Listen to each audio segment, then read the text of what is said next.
편지 중에서 디모데 전서와 디모데 후서가 가장 마지막 편지입니다. 마지막에 3차 전도 여행을 마친 후에 예루살렘까지 송환돼서 거기 있는 감옥에 2년여간 갇히죠. 이후에 나와서 또 이제 마지막으로 쓴 글이 디모데 전서, 디모데 후서, 더러는 또 이후에 또 감옥에 다시 갇혀서 바울이 순교를 하게 되죠. 그 직전에 썼던 이 글이니 얼마나 간절하겠어요. 바울의 모든 것들이 다 녹아있다고 해도 과언이 아니죠. 신학적인 것, 교리적인 것뿐만 아니라 목회 현장에서 겪었던 수많은 것들이 여기에 녹아있다고 할 수 있습니다. 당시 바울의 제자 디모데, 오늘 이 편지를 받는 사람이죠. 디모데는 어려움이 특히 많았던 에베소 교회에 담임 목사로 사역을 해야 했는데, 이 편지는 디모데가 그곳에서 영적 지도자로서 책임과 직무를 잘 감당하도록 그의 목회를 돕기 위해 스승 바울이 보내는 엑기스 중에 엑기스를 할 수 있습니다. 즉 글자 하나하나 놓칠 게 없고 버릴 게 없는 편지라는 얘기죠. 자, 이 위대한 편지에서 바울이 그토록 강조하고 있는 바가 분명히 보이는데, 그건 바울 신학을 통틀어서 바울의 목회 모든 사역과 선교 사역을 통틀어서 가장 중요한 우선순위를 할 수 있는 거죠. 그 우선순위를 하나하나 이 시간에 한번 살펴보도록 합니다. 첫째, 바울이 이 귀한 편지에서 그토록 강조하고 있는 것, 첫째는 바른 교훈에 대한 영적인 분별력. 뭐가 진짜 바른 교훈인가? 소위 복음이죠. 바른 복음, 바른 교훈. 디모데전서 1장을 보면 처음에 편지 쓸 때 인사말을 하죠. 잘 계신가요? 하며 평안을 바랍니다 라고 1절과 2절 이 짧게 인사말을 적은 뒤에 바로 본격적으로 3절부터 너무나 급해요. 지금 인사말 길게 할 때가 아니에요. 그렇죠? 너무나 급해서 바로 중요한 메시지를 3절부터 가장 중요한 것을 떵 하고 던집니다. 디모데전서 1장 3절을 다 함께 읽어보겠습니다. 내가 마게도냐로 갈 때에 너를 권하여 에베소에 머물라 한 것은 어떤 사람들을 명하여 다른 교훈을 가르치지 말며. 핵심이 딱 나와 있어요. 디모데가 에베소에 이렇게 머물게 된 주 목적과 이 편지를 디모데에게 쓰는 바로 그 목적, 여기 있는 거예요. 다른 교훈을 가르치지 말도록. 즉 바른 교훈, 다른 교훈이 아니라 올바른 바른 교훈으로 진리를 수호하라. 이게 이 편지에 쓴 목적이에요. 그럼 여기 나오는 저 다른 교훈이 뭔지를 좀 더 구체적으로 살펴볼 때 우리는 그럼 바른 교훈, 즉 복음은 뭔지를 더 구체적으로 알 수 있어요. 자, 다른 교훈이 뭐였어요? 예를 들면 4절에 정확히 나와 있어요. 신화 그리고 족보라는 거예요. 신화 동그라미, 족보 동그라미 해보세요. 이는 뭐래요? 믿음 안에 경륜을 만들어내는 게 아니래요. 신화와 족보는 단지 뭐만? 말만, 변론만, 즉 다툼과 시기와 변론만 만들어낼 뿐이다 라고 바울이 수많은 경험 끝에 이렇게 딱 적고 있습니다. 마지막 편지에서. 좀 더 살펴보죠. 신화가 뭘까요? 저 신화. 신화는 가만히 보면 각자 개인도 신화가 있어요. 집안에 신화가 있고 심지어 우리 교회에도 신화가 있고 그래요. 우리 나라에도 신화가 있죠. 단군 신화. 신화는 뭐냐면요. 이렇게 표현하는 거 딱 보면 신화예요. 내가 말이야 왕년에 이렇게 시작하는 거. 이랬어. 이거 신화예요. 딱 이게 신화구나 하면 이해가 빠르다는 얘기죠. 즉 옛 것에 자꾸 머물러 있으면서 옛 습관을 우상화시켜요. 거기에 과장법을 확 보태고 거기에 자극적이면서 신비적인 요소를 막 가미시켜요. 그래서 이걸 승화시키는, 즉 율법주의를 말하는 거예요. 모세가 줬던 율법, 모세를 통해서 하나님께서 주신 율법은 얼마나 소중한 거였어요. 이스라엘 백성들이 제일 힘들 때, 광야 40년 때 그들의 신앙을 지탱하고 약속의 땅까지 인도해냈던 가장 그 힘을, 원동력을 준 게 그때 율법이죠. 율법이 얼마나 귀중한 건지 몰라요. 신앙을 바로잡게 만드는 길잡이 역할을 충분히 감당했죠. 근데 이 율법에 갑자기 세월이 늘어나면서 지금 이 시대에, 바울의 시대에 왔을 때 거기 덕지덕지 뭔가 첨부되고 부가되고, 이게 뭐가 돼요? 사상이 돼버려요. 율법이 아니라 율법주의가 돼요.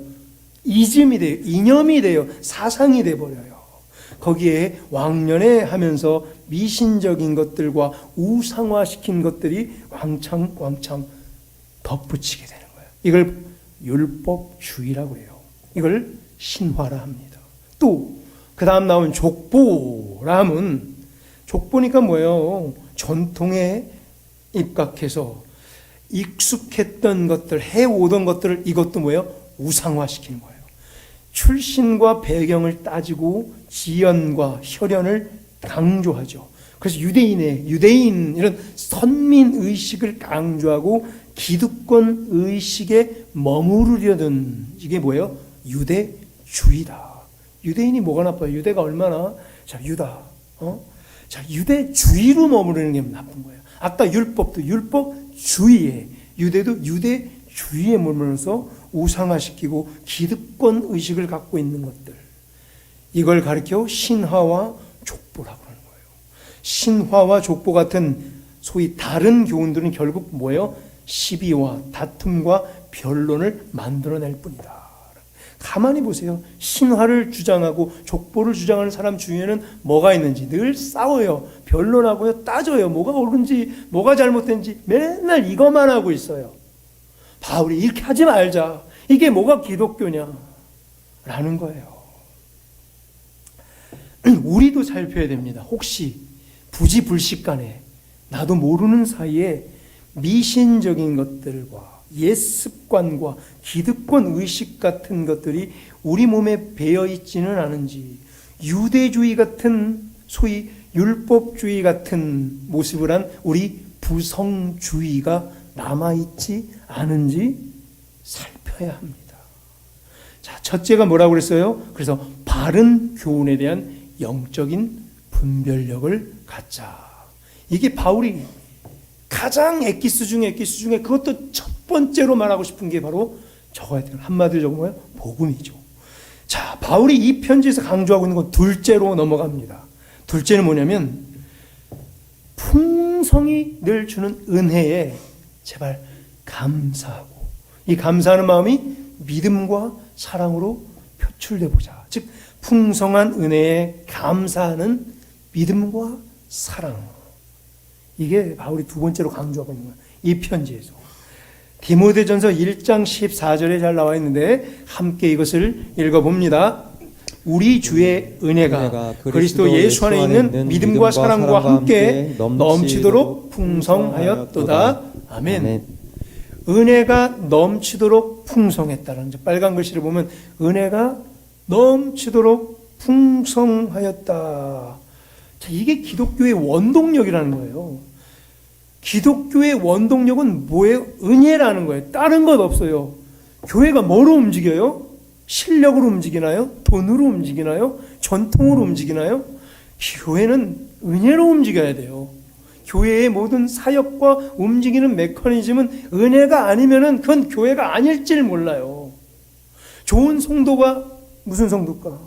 좋은 크리스천은, 좋은 교회는, 또 좋은 직분자는, 우리가 말하는 좋은이라는 표현을, 선하다, 좋다라는 표현할 때 그건 뭐 은혜가 원동력이 돼서 움직이는 성도, 은혜가 원동력이 돼서 움직이는 크리스천, 은혜가 원동력된 교회, 은혜가 원동력이 돼서 움직이는 직분자인지를 보면 단번에 알 수 있어요.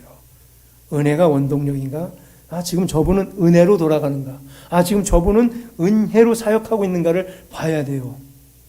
다른 게 있다면 가짜일 확률이 많다는 거예요. 한동안 목적이 이끄는 삶이 많이 유행했죠. 뭐 40일 기도도. 교회가 목적이 이끌어가는 거예요? 교회가 목적이 이끄는 삶이 아니라 우리는 뭐 해야 돼요? 은혜가 이끄는 삶을 살아야 진짜 크리스찬인 거예요. 아, 저 사람은 참 은혜가 넘치는구나. 아, 저 사람은 은혜가 넘치는 저 직분자구나. 이 소리를 들어야 신앙생활을 잘하고 있는 거예요. 아, 저 사람 똑똑하네. 저 집사 똑똑하네. 아, 저 집사님 일 처리 잘하네. 이렇게 평가받지 말고, 아, 저 집사님은 참 은혜가 넘치는 사람이다. 이게 교회 생활을, 신앙생활을 잘하고 있다라는 유일한 표징인 거예요. 은혜가 뭐예요? 은혜란 받을 자격이 없지만 이때 쓰는 말이죠. 그럼에도 불구하고 더 좋은 것, 가장 좋은 것을 받아 누리는 것을 은혜라고 그러죠. 그게 구원이잖아요. 도저히 구원받을 자격이 없는 죄인 중에 괴수 중에 괴수가 그럼에도 불구하고 우리가 구원받잖아요. 바울의 고백이잖아요. 이때 들이댈 수 있는 게 뭐예요? 은혜밖에 없는 거예요. 내가 아무리 돈 주고 사 먹을 수 없는 형편에 배가 고픈데 누군가가 맛있는 밥을 떡 차려줬어요. 맛있는 설렁탕 한 그릇 사줬어요. 그럼 뭐라 그래요, 우리가? 나올 수 있는 게 감사밖에 없는 거예요.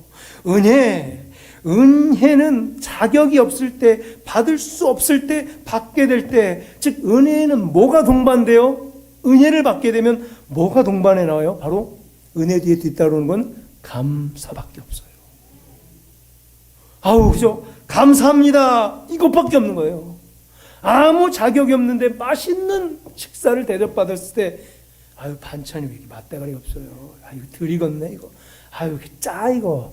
아유, 고기도 없어요? 이게 첫 멘트면 됩니까? 안 됩니까? 이거 잘못되고 한참 잘못된 거예요. 며칠 굶었는데 누군가 따뜻한 밥을 한 그릇 해주면 첫 마디는 이뤄야 되는 거예요. 감사합니다. 신앙생활은 여기에 있는 거예요. 은혜를 받게 될 때 내가 뭐로 반응하는가. 풍성한 은혜에 감사할 줄 아는 사람은 그래서 그 결과물이 뭐냐면 감사할 줄 아는 사람은 그 결과가 뭐로 턱 튀어나오고 뭐로 표출되냐면 믿음으로 표출되고 사랑으로 표출되는 거예요. 그래서 저기 은혜가 넘치도록 풍성하였다 그 사이를 맺고 있는 게 뭐예요? 믿음과 함께 사랑과 함께 표출이 되는 저 풍성한 은혜를 내가 지금 누리고 있는가 이걸 보자는 얘기예요.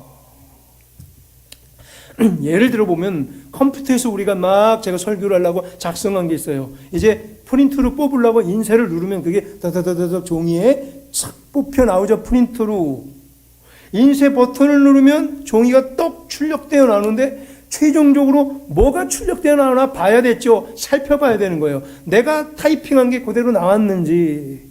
똑같은 거예요. 크리스찬으로서 막 지금 타이핑을 하는 거예요. 기도도 하고 찬양도 하고 예배도 드리고 섬기고 전도도 하고 해외 선교도 나가고 그리고 딱 인쇄물을 눌렀을 때 뭐로 나와야 되는 거예요. 이게 출력물이 바로 이 최종 출력물이 사랑으로 나와야 된다는 얘기예요. 교회가 무슨 단체예요? 우리는 최종 아웃풋이 뭐예요? 돈이에요? 이윤 창출이에요? 여기서 뭐 돈을 벌어서 이윤을 남기는 게 교회의 목적입니까? 최종 딱 눌렀을 때 뭐가 튀어나오는가? 돈이 튀어나오는가?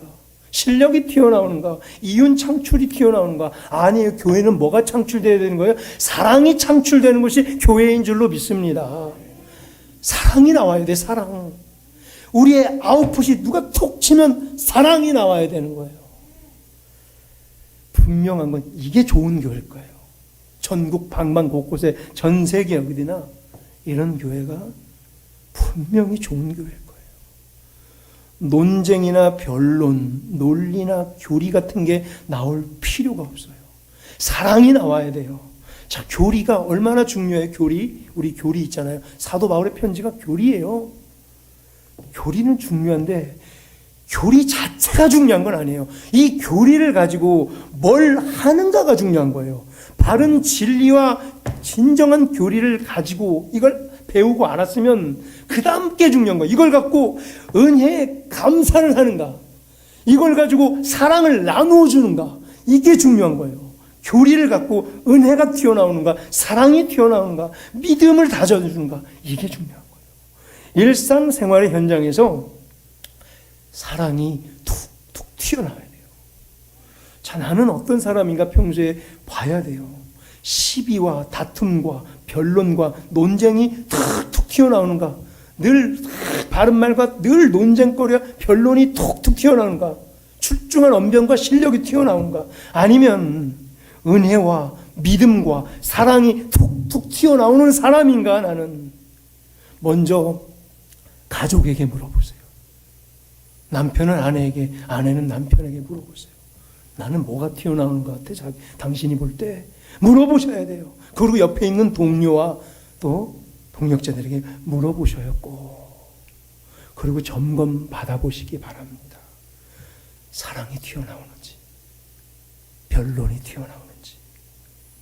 우리 모두 이 주신 풍성한 은혜에 늘 감사하며 점점 믿음과 사랑이 깊게 묻어나오는 신앙의 모습들이 다 되어가길 간절히 축원합니다. 우리 두 가지를 살펴봤어요. 제일 중요한 엑기스 바울이 인생 말년에 녹고 녹여서 딱 줬던 첫 마디는 복음이었죠. 바른 교훈에 대한 영적 분별력. 둘째는 뭐였어요? 풍성한 은혜에 감사할 수 있는 마음. 그래서 믿음과 사랑이 표출되는 거. 자, 바울 선생이 오늘 디모데전서에서 강조하고 있는 셋째. 야, 넘버 3에 이거 얼마나 중요한지 몰라요. 셋째는 바로 기도하는 삶이에요. 내가 지금 기도하고 있는가 스스로에게 물어보세요. 자, 기도 어떤 기도냐? 감사하는 기도, 도구하는 기도, 간구하는 기도, 이러한 기도의 삶. 크리스천에게 있어서 기도가 없는 삶은 상상할 수가 없는 거예요. 기도하지 않는 자가 어떻게 크리스천이 될 수 있어요? 설명해 보세요. 크리스천의 유일한 끈이 기도인데 기도를 안 하면 뭐로 크리스천이라고 하실 거예요? 성도의 가장 큰 특권, 크리스천의 가장 큰 특권은 기도인 줄로 믿습니다. 기도하는 삶이 없다면 분명히 신앙생활의 엔진은 꺼져 있다는 반증이에요. 옛날에 자동차 다 기어로 돼 있었죠. 수동 1단, 2단, 3단, 4단, 5단 있죠. 1단부터 5단이 있는 자동차 엔진, 이 기어 시스템에 비유하자면 기도하는 삶은 자동차가 처음 움직이게 할 수 있는 몇 단 기어? 1단 기어에 해당한다고 할 수 있어요. 1단 기어를 놓지 않으면 절대 이 자동차는 움직임을 시작조차 할 수 없는 거예요. 신앙생활도 똑같아요. 기도는 그런 것인 거예요. 그만큼 중요해요. 디모데전서 2장 1절에 바울은 디모데에게 기도에 대해서 자세히 가르쳐 줍니다. 한번 읽어보겠습니다. 2장 1절. 그러므로 내가 첫째로 권하노니 모든 사람을 위하여 간구와 기도와 도구와 감사를 하되. 제 기준에서 좀 순서를 매겨봤어요. 저는 감사기도 먼저, 그 다음 도구기도, 그리고 간구의 기도 순으를 좀 배치를 했으면 좋겠어요. 또 다르게 배치하셔도 괜찮아요. 자, 먼저 감사기도. 기도할 때 여러분 뭐부터 기도해요? 딱 기도하러 나가지고 먼저 하나님 이거 주시고요, 이거 해주시고요, 이거 합격시켜 주시고요, 이거 올려주시고요, 이거 잘 되게 해주시고요, 이거 해주세요. 그리고 집에 싹 가버려요. 그럼 하나님 뭐래요? 불러요. 김집사 잠깐 와봐. 이 말만 하고 가. 내 말도 좀 하자. 자기가 하고 싶은 얘기만 쏙 하고 가는 게 기도가 아니라는 얘기죠. 감사기도 먼저 하세요. 감사 제목 다 떨어지면 그 다음으로 넘어가면 되는 거야. 한 이것도 감사하고 저것도 감사하고 이래서 감사하고 이래서 감사하고 다 감사하세요. 감사가 떨어지면 그 다음으로 넘어갑니다. 자, 예를 들어 보세요. 우리 지금 여기 삼산동 시대 열어 갔어요. 감사해 안 해요? 감사하잖아요. 자, 삼산동 교회 성전을 주시면 우리는 제일 먼저 할 게 뭐예요? 감사 아니에요? 우리 여기 탁, 우리 이 교회당 처음 왔을 때 생각나요. 이제 이렇게 다 꾸미고 이제 처음 맥주 감사절 했을 때, 수리할 때 말고 딱 들어와서 제일 처음 드는 생각 뭐예요? 감사 아니었어요, 혹시?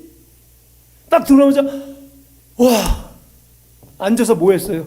하나님 감사합니다. 이게 정상 아닌가요, 혹시? 아니면, 뭐 이래, 이래, 여긴 이거로 했어. 색깔이 왜 이거, 이거 왜 이렇게, 이거예요? 난 뭐가 기준이에요, 여러분들? 누가 정상인 것 같아요? 감사가 먼저죠. 생각 안 나세요?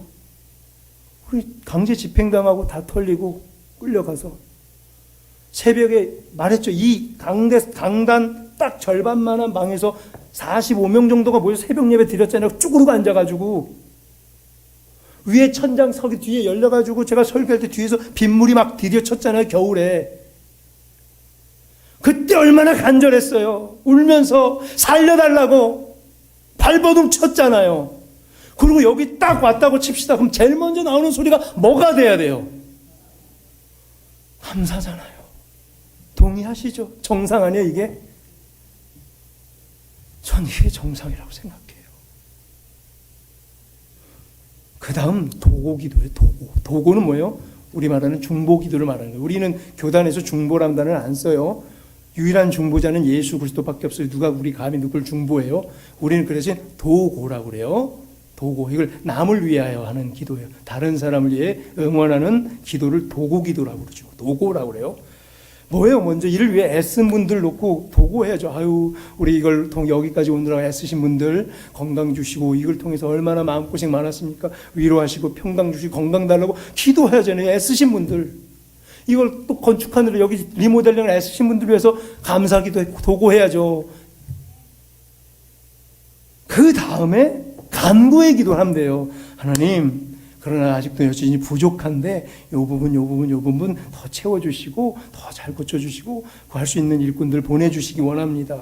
앞으로 이 건물을 통해서 이 교회 부흥의 현장이, 이 지역사회의 부흥의 복음 전파 현장에 이 건물이 귀하게 쓰임받게 해달라고 그럼 간구하셔야 되는 거예요. 그리고 더 필요할 것들을 채워달라고 그때 가서 하는 거죠. 순서가 있다는 얘기예요.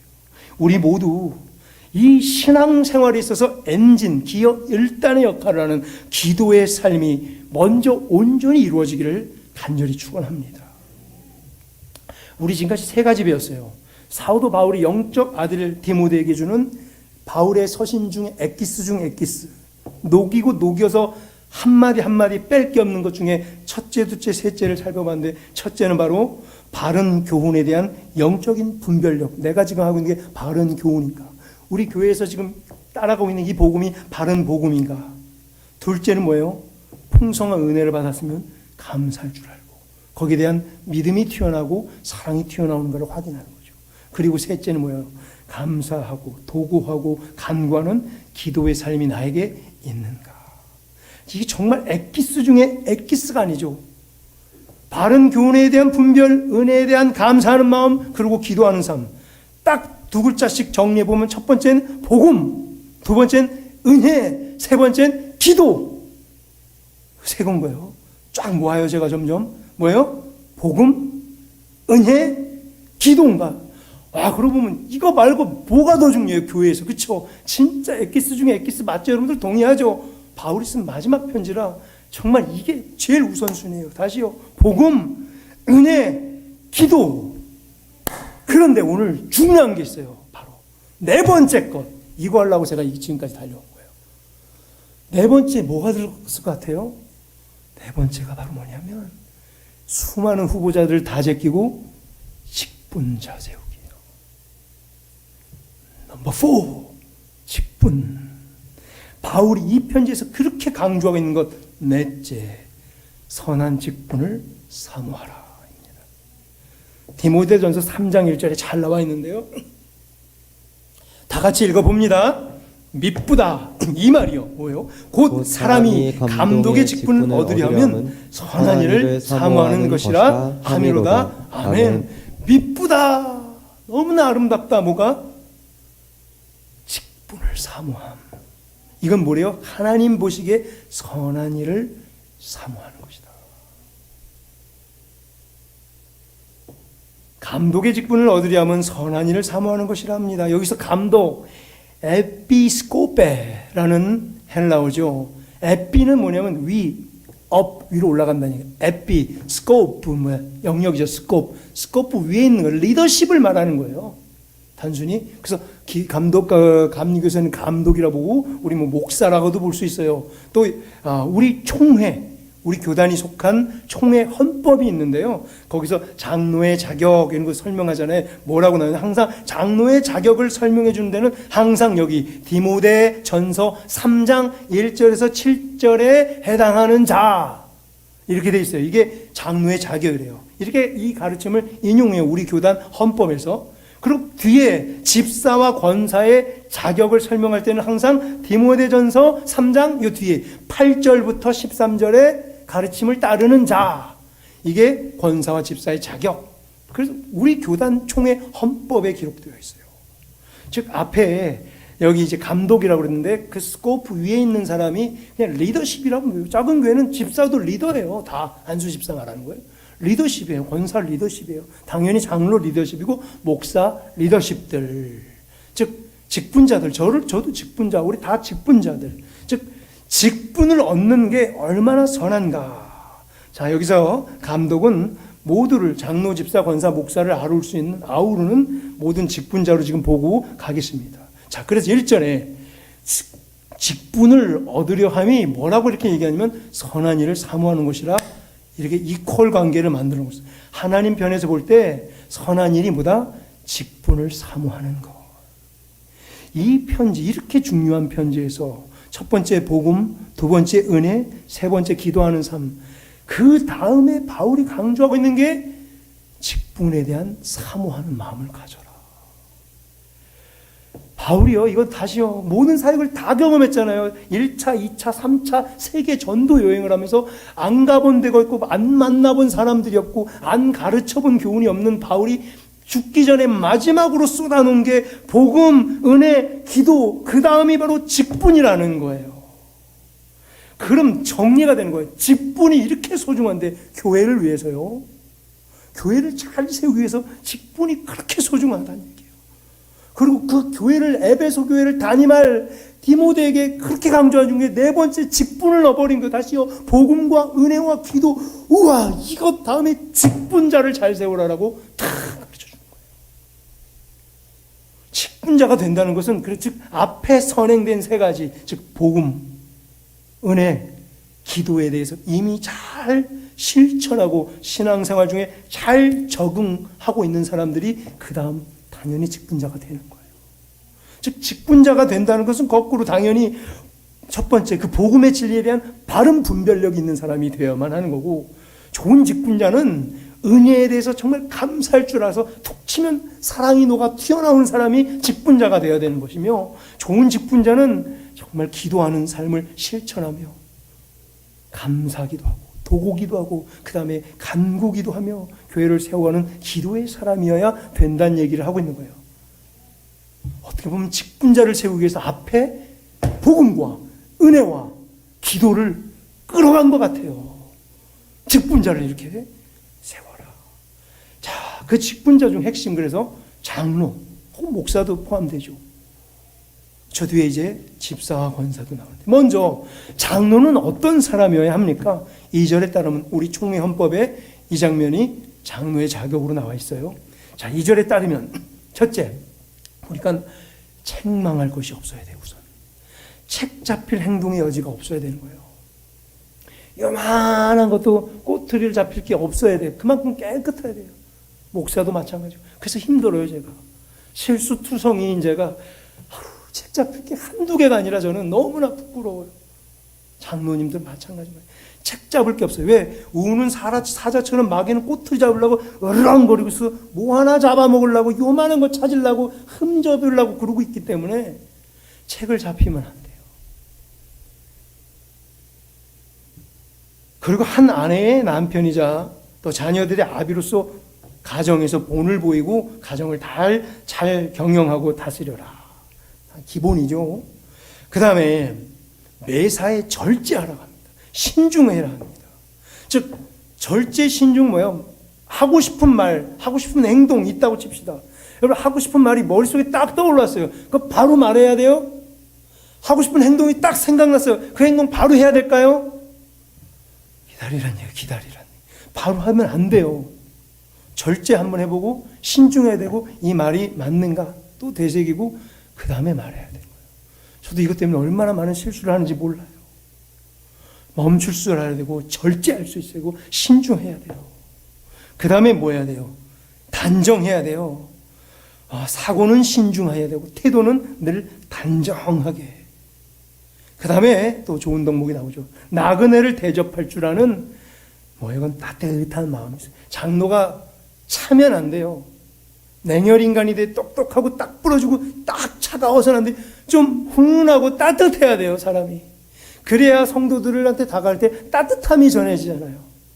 딱 부러지고 딱 냉혈하면은 차가워요. 따뜻한 마음 또한 있어야 돼요. 저도 이게 평생의 숙제예요. 따뜻한 사람 되기. 지금 많이 부족하지만 제가 은퇴할 때쯤 되면 너무나 따뜻해서 저한테 손만 대면 되어버릴 정도로 따뜻해질 줄로 믿습니다. 기도해 주세요. 따뜻한 사람으로 점점 바뀌게. 또 최고의 리더십으로서 뭐예요? 장로는 가르치기를 잘하는 자예요. 왜 어디서 말도 해야 되고요, 발표도 해야 되기 때문에 그 논리적으로 가르치기도 잘해야 되는 거죠. 다 중요한 게 또 나와요. 3절에. 당연히 장로는 술을 마시거나 술을 즐기는 사람이어서 됩니까? 안 됩니까? 안 되죠. 혹여나 술을 즐기는 사람이 나는 장로가 될 테야 꿈 깨시기 바랍니다. 뭐 하시게요? 그래서 장로는 절대 술을 즐기는 사람이 되어서는 안 되죠. 또 누군가를 막 굿하거나 싸움에 연루되는 사람, 그게 뭐예요? 어떻게 성도 때리게 해요? 그래서 뚝 때리겠습니까? 뭐예요? 공격적으로 사납게 굴면 안 된다는 얘기예요. 관용을 베푸는데 풍족해야 되는 거죠. 또 제일 중요한 거 하나죠. 돈 문제에 연루되어서는 안 돼요. 돈을 사랑하면 안 돼요. 돈 문제에 연루조차 돼서도 안 돼요. 사도 바울이 목회자로서 오랜 세월 동안 다시 별의별 사람들, 다양한 부류를 다 사람들을 만나고 목회해 오면서 모든 목회 환경에 다 접해 보면서 직접 체험한 것들을 이렇게 녹아내리고 있는 거예요. 자, 이러한 성품과 자세를 준비하며 장로의 직분을 얻기 위해 애쓰는 것은 뭐다? 하나님이 보시기에 매우 선한 일을 사모하는 행동이다. 미쁘도다라고 할 정도로 너무나 아름다운 일이래요. 우리 중에요, 나이가 허락하는 한, 우리 이렇게 또 정했죠. 만 65세 이하까지 가능해요. 나이가 허락되는 한 모든 남자 성도님들은 이러한 장로의 직분을 얻기 위하여 부단히 노력해서 하나님 보시기에 선한 일을 사모하는 귀한 장로, 이런 직분자들 다 되어보시기를 간절히 축원합니다. 그리고 자, 이제 권사와 집사는 어떤 사람이어야 되는가? 8절부터 집사의 자격 혹은 권사의 자격에서 설명합니다. 바울은 이렇게 해요. 이와 같이 집사들도 똑같아요. 앞에처럼 직분을 사모하라. 이것이 얼마나 미쁜 것이며 얼마나 선하고 감사한 것인지. 사도 바울이 경험하고 체험한 이 숱한 신앙 여정 속에서 이런 사람들이 교회를 잘 세워갈 수 있다라고 합당한 집사, 합당한 권사는 일해야 된다라며 설명합니다. 8절에 뭐예요? 먼저 집사는 우선 정중해야 돼요. 집사 알죠? 소위 식당 가면 웨이터나 지배인 같은 사람, 가정에서 옛날에 집사처럼 주인을 섬기는 집사, 늘 정중하고 수건 딱 들고 주인이 뭐가 필요합니까? 라고 딱. 그리고 음식 이렇게 딱 깔끔하게 놔주는 이런 분들이 집사잖아요. 정중해야 돼요. 집사가 막 이렇게 껄렁껄렁하면 집사가 되겠습니까? 정중해야 돼요. 손 딱 하고 어울리지 않잖아요. 부성교회 집사하면 딱 단정하고 정중해야 되죠.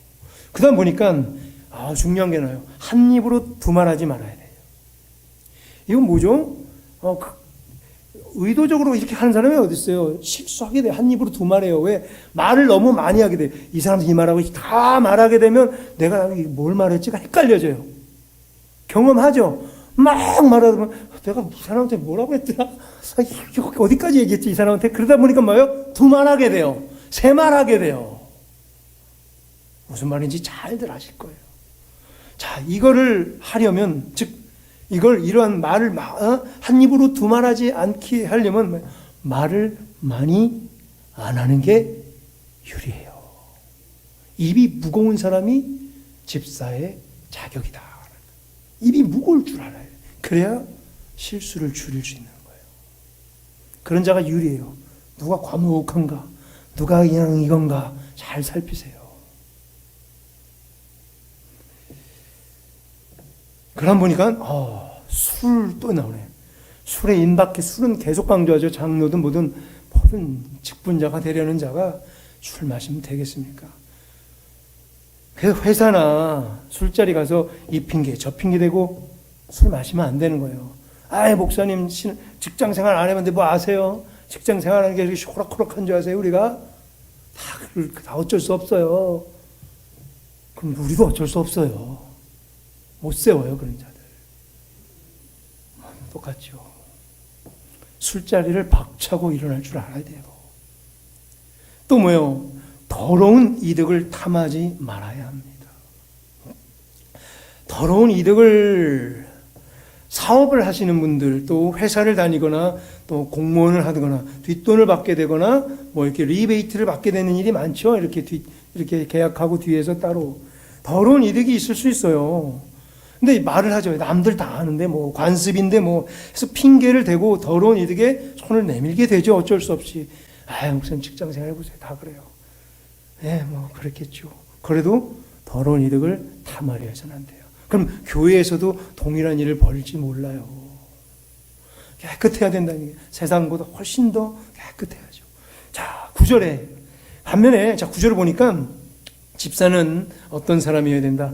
깨끗한 양심에 거기다가 믿음의 비밀을 가진 자. 자, 깨끗한 양심. 난 이런 사람이 좋아요. 너무 깨끗한 사람. 막 이렇게 좀 거짓말을 하려고 해서 속이 다 보여요. 농담 삼아 이렇게 속여도 너무나 순진해서 다 보이는 사람. 금방 들키는 사람. 이런 사람 귀엽잖아요. 속이 말로 귀염둥이. 깨끗해서 투명해서 그냥 속이 다 비쳐버린 사람. 조금만 거짓말만 해도 얼굴이 빨개지는 사람. 이게 그냥 철면피라 저 속에 눈구렁이가 있어서 속을 알 수 없는 사람. 제일 위험한 사람이에요. 저 속에 뭐가 들었는지 도저히 알 수가 없이 시커먼 사람. 항상 음흉한 사람. 제일 위험한 사람이에요. 그냥 들키세요 금방. 그게 속편해요. 그냥 들키세요. 깨끗하고 투명해서 속이 그냥 다 비춰지는 사람. 단 오히려 하나님의 비밀은 깊게 바라볼 수 있는 사람. 이런 사람이 훌륭한 직분자가 되는 하나님의 비밀, 천국 비밀. 믿음으로 말미암아 하나님의 비밀을 붙잡아서 다른 게 근데 통용이 되는 거예요. 믿음의 비밀이 있기 때문에. 오히려 속이 음흉해서 뭔가를 계략을 자꾸 뭐 작전을 짜는 게 아니라 다 들키지만 그 안에 믿음 안에 담대함이 있는 거예요. 그래서 하나님의 비밀을 가진 자라 꿀릴 게 없는 거예요. 하나님의 비밀을 아는데 두려울 게 없는 거예요. 두려울 게 많은 자는 그래서 더 속이 이거 커버를 많이 치죠. 화장을 많이 커버를 두껍게 치죠. 안 들키려고. 근데 그러지 말래요. 깨끗해라. 투명해라. 다 들켜라. 오히려 하나님의 신령한 그 비밀을 간직해라. 그럼 담대해진다는 얘기죠. 자, 이런 사람들에게 집사의 직분을 맡게 하라 합니다. 권사도 다 동일하게 마찬가지고요. 오히려 11절에 권사는 이런 덕목을 좀 더 플러스로 추가하래요. 여자들은 하면서 여자들도 이 권사를 말하는 거예요. 여자 안수집사가 권사인 거예요. 그렇죠? 남사 안수집사 그리고 위가 장로 예를 들면 자 권사는 11절에 이것 플러스 좀 더 정숙하래요. 정숙해야 돼 권사가. 그리고 좀 더 한마디 더 붙여요. 절제하라. 왜요? 권사님들 좀 더 절제해야 돼요. 집사 때 이거 많이 했더라도 권사 되면 어떻게 돼요? 절제하셔야 돼요. 남을 시기하기 시작해서 괜히 얘기한다고 해가지고 모함하게 되고 변론하게 되고 점점 자 이것도 뭐예요? 뭐가 유리해요? 말을 많이 안 하는 게 유리해요. 좋은 권사는 어떤 권사예요? 말이 적은 권사. 10중 8구 좋은 권사예요. 그런 분들은 말로 안 하고 행동으로 보여줘요. 그냥. 자, 이상은 다 살폈어요. 어때요? 부담되죠. 이 덕목들 부담되는 게 사실이에요. 저 또한 마찬가지예요. 이것 방금 장로의 자격, 집사 권사의 자격 다 이룬 분 여기였어요. 저부터 안 돼요. 우리 장로님들 돼요? 우리 권사님들 저래요? 안수 집사님들 되든가요? 저게? 돼서 저거 되신 분 손 들어보세요. 제가 우리 중에 저거 된 사람 여기 한 분도 없어요. 근데 장로하고 있고 안수 집사하고 있고 권사하고 있어요. 지금 저 목사하고 있어요. 어떻게 하면 좋아요 이거 이제. 온전히 이루기 쉽지 않아 보여요. 그래도 신앙생활의 여정을 마칠 때까지 뭐 하자는 얘기예요? 여기에 도달해 보기 위해서 한번 최선을 다해보자고 권면하고 있는 거예요. 이걸 다 지키는 자들, 이미 다 지킨 자들을 골라 직분자로 세우면 좋겠지만 어디 그런 사람이 있어요? 우리 중에 아무도 없어요. 다 그런 자들만 뽑혔다면 교회마다 왜 어려운 일이 생길까요? 그런 일이 없을 거 아니에요. 문제가 왜 생겨요? 교회들마다.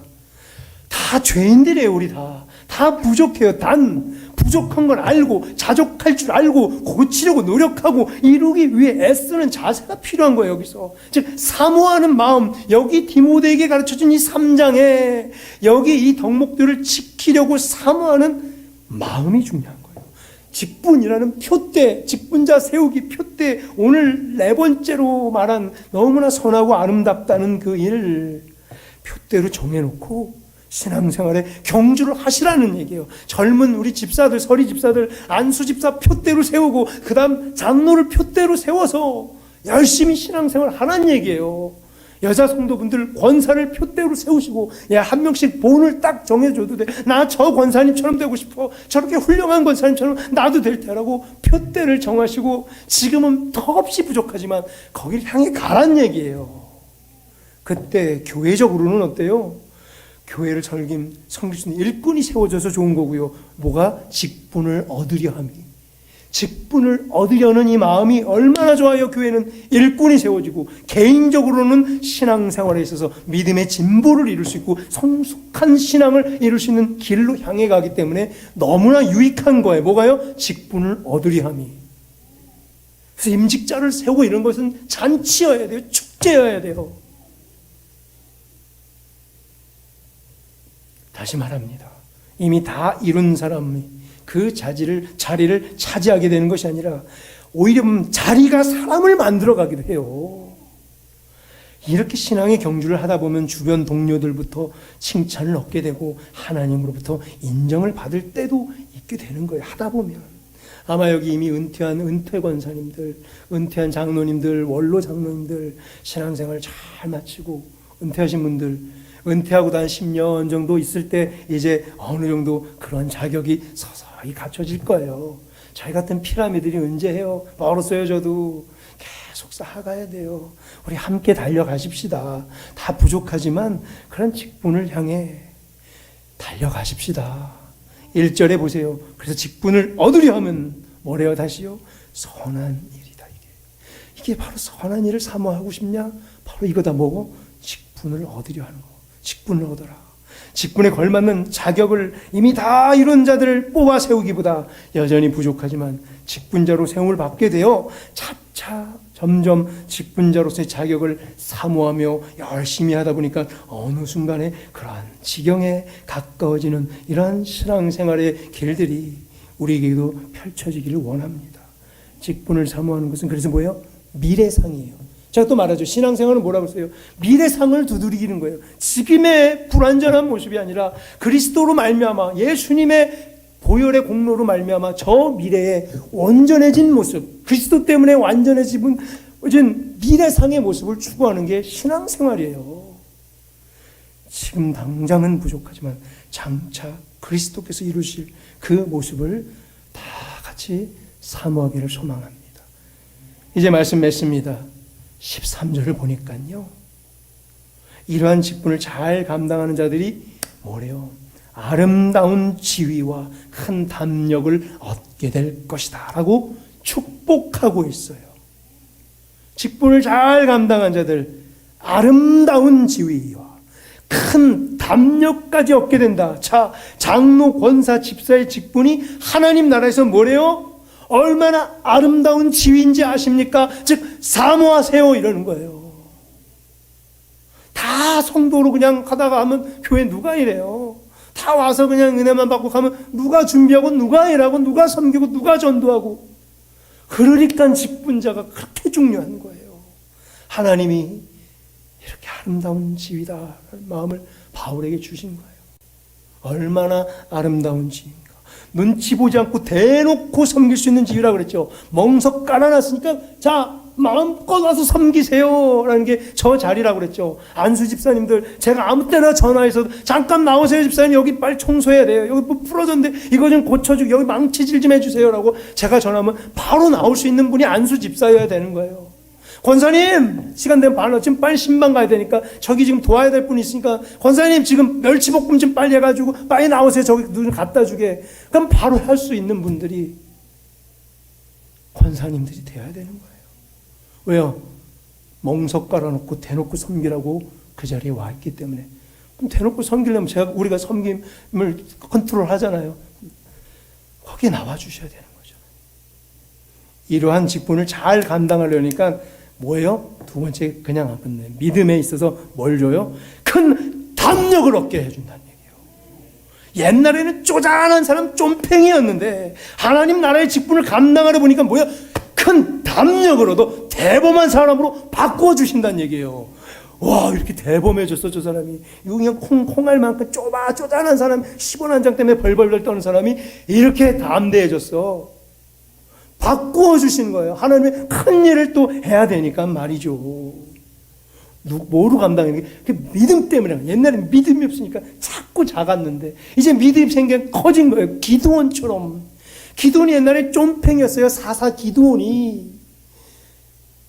배고파서 밀 까먹고 싶은데 밀 타작마당에 나갈 농기가 없어요. 왜? 미디안들이 공격할까봐 몰래 숨어서 포도주 틀에서 밀 까먹고 까불러 먹고 있던 쫌팽이가 하나님께서 큰 용사여 일어나라 했더니 바알신과 아세라 상을 다 찍어 없애면서 그 소문이 여룻바알이다, 저거한테 걸리면 다 죽는다, 이런 별명까지 얻게 된 거예요. 뭐요? 큰 담력을 얻었기 때문입니다. 사랑하는 성도 여러분들, 직분을 사모하는 것이 매우 아름답고 얼마나 선한 일인지 모릅니다. 우리 모두 각자 연령대에 해당되는 직분들을 사모하면서 직분별로 요구하고 있는 저 자태와 품격을 점점 갖추어가는 복된 신앙인들 다 되길 간절히 축원합니다. 이미 그것이 다 지나간 자들이면 또 새로운 사람들이 훌륭하게 세워질 수 있도록 기도로 응원하는 우리 모두 되기를 소망합니다. 우리 모두 하나님께서 허락하신 이 귀한 직분을 사모하며 서로서로 세워가며 하나님 보시기에 아름다운 지위와 하나님께서 부어주신 믿음의 큰 담력을 모두 다 누리는 그 복이 넘쳐 흐르기를 간절히 축원합니다. 아멘.